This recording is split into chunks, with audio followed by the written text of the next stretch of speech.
आप capital news पे हर उस शख्सियत से मिलते होंगे जिनकी भूमिका पलामू के नवनिर्माण में होती है, लेकिन आज उस शख्सियत से मुलाकात कराने में हम गौरव महसूस कर रहे हैं। आप भी गौरवान्वित होंगे तब जब जानेंगे, चूंकि पहले भी आप सुन चुके होंगे, लेकिन आज जब सुनेंगे तो आप महसूस करेंगे कि वाकई में पलामू के नवनिर्माण में, पलामू के परिवर्तन में, बदलाव में वाहक बने हैं। नाम है राणा प्रताप सिंह, जनता शिवरात्रि महाविद्यालय के प्राचार्य। सर, आज कहीं ना कहीं सबसे पहले तो आपको बहुतेरों बधाई। कितना, क्या आखिरकार आपके मन में कहीं ना कहीं उद्गार व्यक्त करने की इच्छा होगी, क्या मन में चल रहा है तब जब नैक में एक जो उम्मीद नहीं था उस उम्मीद से परे कहीं ना कहीं आपको सांत्वना मिला है? सबसे पहले लकी जी, आपके कैपिटल न्यूज़ को भी मेरे महाविद्यालय परिवार की ओर से ढेर सारी बधाइयाँ और मेरा प्यार आपको, कि आपने सदैव मेरे अच्छे कामों को समाज तक पहुंचाया है और आपने हमेशा मेरे उत्साहवर्धन में आपकी बहुत ही महत्वपूर्ण भूमिका रही है। इसलिए महाविद्यालय परिवार से की ओर से मैं आपको भी ढेर सारे साधुवाद एवं बधाइयाँ देता हूँ। निश्चित रूपेण लकी जी, एक छोटे महाविद्यालय के लिए ये नैक एक्रेडिटेशन का कार्य जो है सो एक बहुत बड़ा चैलेंज था। हमारे पास शुरू से ही संसाधनों की घोर कमी रही। जब मैं आज से 3 साल पहले जब इस महाविद्यालय की बागडोर प्राचार्य के रूप में मैंने जब संभाली, उसी समय से ही कई चुनौतियों का, कई समस्याओं का हम सामना किए, लेकिन निरंतर हमारा प्रयास जारी रहा और आप भी मेरे अच्छे कामों को समाज तक पहुंचाने में जो काम किया उससे भी हम लोग हमेशा प्रोत्साहित रहे और इन सारी बाधाओं को दरकिनारा करते हुए आज हम लोग इस मुकाम पर पहुँचे हैं। इसमें सबों का बड़ा योगदान रहा। हमारी छोटी सी टीम के टीचर्स, नॉन टीचर्स, हमारे प्रिय छात्र छात्राएं, हमारे पूर्ववर्ती छात्र, हमारे जैक यूनिट के 2 जांबाज सिपाही जिन पर मैं गर्व करता हूं और इस मंच से आपके कैपिटल न्यूज़ के माध्यम से मैं खुले रूप में कहता हूं कि अगर जो मुझे सफलता मिली है सबका योगदान रहा है, लेकिन 2 बच्चों ने मुझे आगे बढ़ करके मुसीबत की घड़ी में इन सारी समस्याओं से निजात दिलाते हुए आज इस मुकाम तक हमें पहुंचाया है। वो हैं कमलेश कुमार पांडे और प्रकाश राय। मैं निसंदेह इनकी जो भी इनका सहयोग है, जो भी इनका योगदान है, उसके लिए मैं सदैव इनका ऋणी रहूँगा। ये छोटी बात नहीं है, बहुत बड़ी बात है। कमलेश पांडे हो या प्रकाश राय, इनके लिए इससे बड़ी उपलब्धिता कुछ नहीं हो सकती है जब खुद प्राचार्य इनका नाम ले रहे हैं। लेकिन सर, कहीं ना कहीं एक दुखी होगी, एक डर होगा जब नैप की टीम आ रही है। उस समय के हालात और आज के हालात में कितना अंतर पा रहे हैं जब आपको अच्छा ग्रेजुएशन मिला है जो उम्मीद से ज़्यादा बढ़ कर? निसंदेह लकी जी, मैं इस बात पर हमेशा अपने अलमाइटी गॉड पर भरोसा करता हूँ कि अगर आप ईमानदारी से, परिश्रम से जब आप कोई काम करते हैं, नेक काम करते हैं, विशेषकर शिक्षण संस्थाओं में जब आप काम करते हैं तो खुदा भी सरजमी पर आकर के आपकी मदद करता है। मैं उसका एक उदाहरण देना चाहूँगा। इस महाविद्यालय में प्राचार्य कक्ष के नाम पर कुछ नहीं था। हम सबों को हमेशा भय रहता था कि अगर मेरी पीयर टीम आएगी, उतने बड़े बड़े डिग्नेटरी रहते हैं, बड़े बड़े शिक्षाविद रहते हैं, पूरे भारतवर्ष में एक मजबूत आधार मापदंड के आधार पर इनका पीयर टीम बनती है, तो वो लोग जब आएंगे तो वो मेरे प्रिंसिपल चैम्बर जहाँ पहला पड़ाव उनका होगा, उसमें हम लोग क्या दिखा पाएंगे? ना वॉशरूम, ना टेबल अच्छी तरह से। तो एक खुदा ने आकर करके एक वैसे कारीगर को जो यहीं पर काम करते हैं लेकिन वो टीम रहती है कलकत्ता की, वो लोग अचानक आ गए जिसकी जानकारी मुझको मिली। मैं उनसे रिक्वेस्ट किया और सर, आपको विश्वास नहीं होगा कि विदिन ए वीक पूरे 24 घंटा वो लोग अपना पूरा परिश्रम, श्रम दे करके इस चैम्बर में जिसमें आज आप बैठे हैं प्राचार्य कक्ष में, उसको उन्होंने उस लायक बनाया और उस लायक बनाया कि हम अपनी पीयर टीम को बड़े गर्व के साथ इस प्राचार्य कक्ष में हम अपना इंटरव्यू दिए। उनके सामने अपना पावर पॉइंट प्रेजेंटेशन हमने शो किया और उससे इस कक्ष से, इस प्राचार्य कार्यालय से वे लोग भी बहुत काफ़ी खुश थे कि सर आपका कार्यालय तो बहुत बढ़िया है। हम बोले नहीं सर, ये तो ऊपर वाले की कृपा है और महाविद्यालय का है कि एक अच्छी जगह प्राचार्य कक्ष के रूप में हम सबों को मिली है।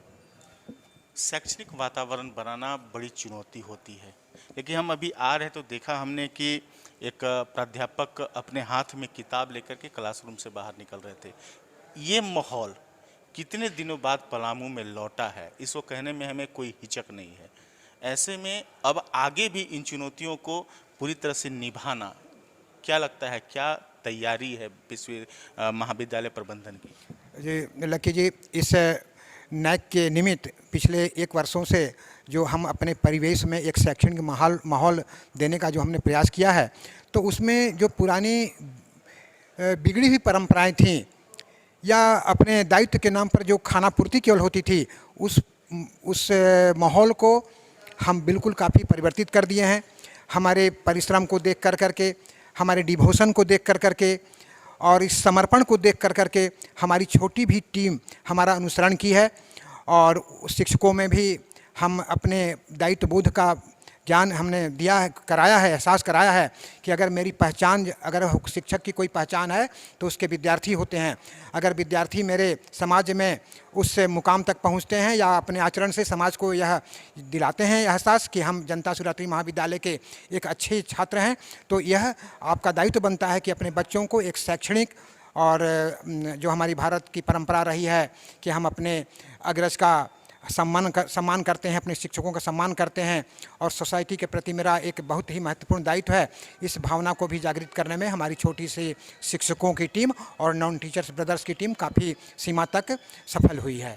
सर, पुस्तकालय में आपको 20 में से 19 अंक मिले हैं, कितना मानते हैं कि और क्या क्या करने की ज़रूरत है? क्योंकि पुस्तकालय कहीं ना कहीं धरोहर होते हैं और वो बड़ी सीख होती है और कहीं ना कहीं शैक्षणिक वातावरण को बनाने के लिए कारगर होती है। तो ऐसे कितनी चीज़ें हुई जो नैक की टीम को अच्छा लगा, क्या खास लगा? लक्की जी, निश्चित रूप में आपने कहा कि जो पुस्तकालय होती है वो किसी भी महाविद्यालय, किसी भी शैक्षणिक संस्था की एक बहुत ही अनमोल धरोहर होती है। क्योंकि पुस्तकें कितनी भी पुरानी हो जाएं और वो कभी बेकार नहीं होती हैं। और कहा भी गया है कि पुस्तकें हमारे अकेलेपन की सबसे अच्छी मित्र होती हैं। जब हम कभी अकेले में रहते हैं और किसी कारणवश निराश और हतोत्साहित बैठे रहते हैं, उस समय भी पुस्तकें हमारी सबसे अच्छे मित्र के रूप में अपनी भूमिका निभाती हैं। इस बात को मैंने समझा और अपने छात्रों के लिए भी इसे बहुत ही उपयोगी माना। इसलिए हम लोग का बहुत बड़ा फोकस अपने पुस्तकालय पर था कि सीमित संसाधनों में हमने सारी पुस्तकों को नए ढंग से बाइंडिंग करा करके, उसकी साफ़ सफाई करा करके एक सुसज्जित ढंग से हमने अपने पुस्तकालय में उसको संजोया।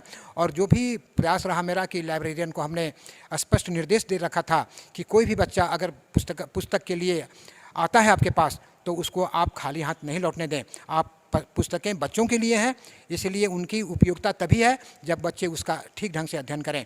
इस बात को हमारे लाइब्रेरियन आलम ने बड़े ढंग से स्वीकार किया और मैक्सिमम पुस्तकों का निर्गमन इस अवधि में उसने किया है और आगे भी बच्चों के लिए पुस्तकों का निर्गमन इसी तरह से जारी रहेगा।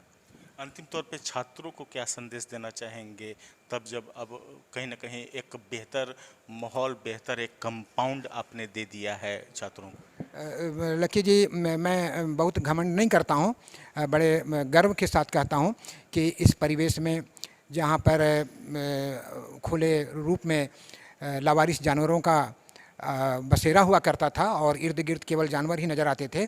इससे कैंपस में चूँकि बाउंड्री की घोर आज भी कमी है, लेकिन जब बच्चे हमारे आने लगे, हमारे शिक्षक आने लगे, एक पठन पाठन का माहौल जब कायम हो गया, तो हमारे नियरेस्ट जो ग्रामीण हैं वो भी अपने जानवरों को इसी लावारिस रूप में इस परिवेश में आने से रोकते हैं। और अब तो यहाँ का एक शैक्षणिक ऐसा माहौल बन गया है, चूँकि इस नैक के क्रम में हमारे छात्रों का भी बहुत बड़ा योगदान रहा है।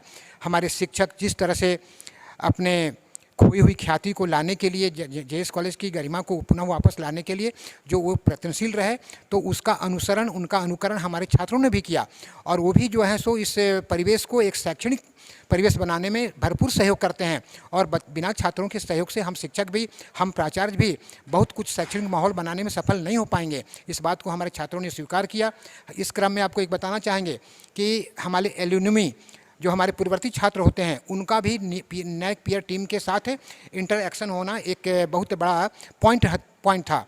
हमारे छोटे से आग्रह पर हमारे जितने भी पूर्ववर्ती छात्र हैं मैक्सिमम वो आए और अपनी जो पुराना अनुभव था वो शेयर किए कि उन दिनों उनके पठन के समय में, पठन पाठन के समय में, यानी कि आज से 30, 40, 35 साल पहले यह जो वहाँ का महाविद्यालय था, और आज जिस रूप में इस महाविद्यालय को वो देख रहे हैं, अपने शिक्षकों को देख रहे हैं, तो वो जो है से बहुत काफ़ी खुश, अपनी खुशी का उद्गार व्यक्त कर रहे थे। वो इतने खुश थे, इतने प्रफुल्लित थे कि बोले कि वाकई राणा सर ने इस महाविद्यालय को एक वैसे मुकाम पर, एक वैसा स्वरूप दिया जो बड़े गर्व के साथ हम कह सकते हैं कि हम जनता शिवरात्रि महाविद्यालय के पूर्ववर्ती छात्र हैं। क्योंकि उन दिनों में हम लोग कहने में शर्माते थे, क्योंकि जेएस कॉलेज की का परिभाषा और जेएस कॉलेज की पहचान तो एक बीड़ी पत्ते के गोदाम के रूप में थी। लेकिन आज वो कहे कि सर आपकी टीम के सहयोग से, प्रयास से हम बड़े गर्व के साथ कहीं भी जाके कह सकते हैं कि हम जेएस कॉलेज के छात्र हैं। और आज हम भी गर्व से कह सकते हैं कि पलामू में जनता शिवरात्रि महाविद्यालय है। आप आएंगे ना, और आप हमारी स्क्रीन पर भी देखेंगे, लगातार खबरें चलती रही है और चलती रहेगी, क्योंकि हम बताना चाहेंगे आपको कि कहीं ना कहीं कुछ खास होने जा रहा है, और इस बदलाव के वाहक आप भी बने, और खासकर उन जनप्रतिनिधियों को जिनका क्षेत्र होता है, जिन्हें कोई मतलब नहीं होता है, आकर के देखें अपने शिक्षण संस्थानों को, ताकि हम छात्रों को एक नया भविष्य देख सकें, एक नया नवनिर्माण दे करके उन्हें उस लायक बना सकें जहां से पलामू का नाम रोशन होगा। देखते रहिए सिर्फ और सिर्फ कैपिटल न्यूज। तनु नागरेश के साथ एपी लकी, मेदिनीनगर।